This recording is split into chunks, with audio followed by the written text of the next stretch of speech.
ఆ ఎర్రటి కాంతి ఈయన మీద పడుతోంది. ఈ ఎరుపు ఆ ఎరుపు కలిపి కొత్త ఎరుపు తయారైంది. అగ్నిహోత్రాల్లా కళ్ళు తిరుగుడు పడుతున్నాయి.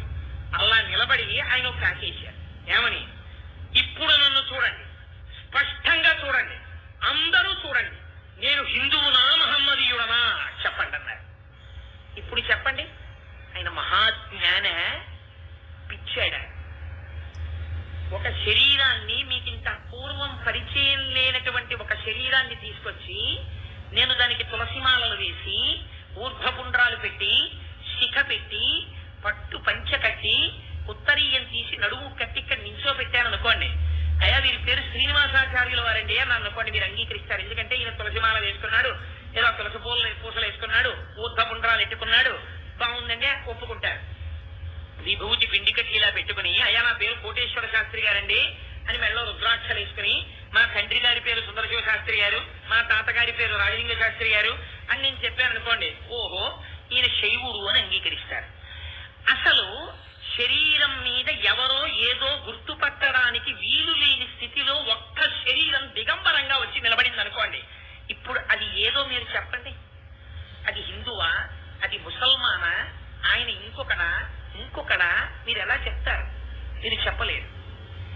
కాబట్టి అసలు నువ్వెవరు? నువ్వేమీ కావు. నువ్వెవరు? నువ్వు ఆత్మవి. నువ్వు చిదానంద రూప శివోహం శివోహం. నువ్వు లోపల ఆత్మ అంతే. కానీ నువ్వేం చేస్తున్నావు? దీనికి అలంకారాలు చేస్తున్నావు, చేతి దాంతో తాదాత్మ్యం చేస్తున్నావు. అది మార్గం అంతే. మార్గముగా దాన్ని పట్టుకో. నువ్వు చిట్ట చివర గమ్యాన్ని చేరుకోవడం గురించి నువ్వు ప్రయత్నం చేయట్లేదు, మార్గమునందు అపేక్ష పెంచుకుంటున్నావు. ఇది ప్రమాదం. ఇది చెప్పడానికే ఒరే సీమోల్లంఘనం అంటే ఏమిటి? హద్దు దాటిపోవుట. హద్దు దాటిపోవడానికి ఏమిటి? శరీరాన్ని మర్చిపోవాలి. ఇందులో ఉండి ఇంది లోపలున్న దాన్ని తెలుసుకుని దీన్ని విడిచిపెట్టడం సీమ దాటిపోవడం. కానీ మీరేం చేస్తున్నారు? సరిహద్దులు దాటి అటు వెళ్ళి ఇటు వచ్చి ఇది మా మతాచారం అంటున్నారు. ఇదిరా మతాచారం? ఇది అలా వెళ్ళి ఇలా వచ్చడం మీ మతాచారం అయితే నేను గుడ్డలిప్పుకుని ఇస్తున్నా, చెప్పండి నేనే మతం వాడిను అడిగారు ఆయన. ఇప్పుడు మీరు చెప్పండి, ఇది పిచ్చక జ్ఞాన మహాజ్ఞానిగా నిలబడ్డారు. ఎవరు చెప్తారు? అర్థం కాలేదు బాబా ఆ రోజున. మరికి అదే అర్థమైతే జగద్గురువు మహాజ్ఞాని అని కాళ్ళ మీద పడిపోవాలి. షిరిడి అంతా పడిపోలేదు.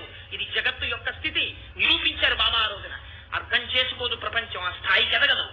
చిత్రం ఏమిటంటే కోపం వచ్చింది బాబాకి అన్నారంతే. 11 వరకు కోపం